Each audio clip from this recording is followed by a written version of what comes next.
Is there a purpose to life? Is there a reason we have taken birth? My answer at this point is that I'm not fully convinced if there's a purpose or reason to life, to any life form for that matter. I believe we're just part of this thing called evolution. If we stripped away everything that we think we are and everything we see, hear, touch, smell and taste, I mean absolutely everything that we perceive through our senses, and looked at everything from the perspective of the universe or cosmos, then we will see and understand that we and all forms of life are just products of evolution. Did the Creator, call it the divine intelligence or truth or God or infinity, really create us and all forms of life for a reason? As much as some or most of us would like to think in the affirmative, I personally am not entirely certain. It is we that give everything meaning, by labeling and judging everything through our own thoughts, feelings and words. Some of the biggest labels we give everything, including ourselves, a nationality, gender, name, not to mention that we even call ourselves human beings. All of us are on a certain level of awareness and consciousness, which can be defined as an understanding of reality, and or our ability to perceive reality.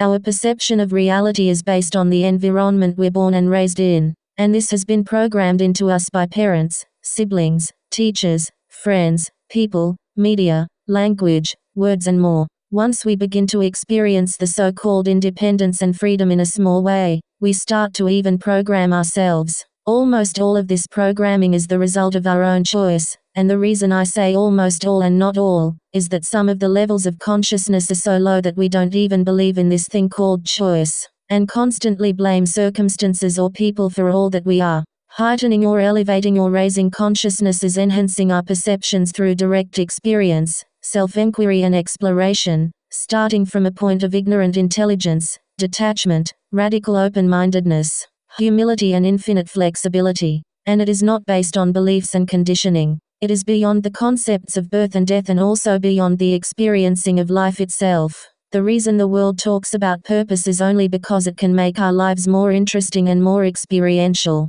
Can unborn life forms die? Ridiculous question, you'd say. One has to be born to die, which also means that once birth has taken place, the other certainty is that death will also take place.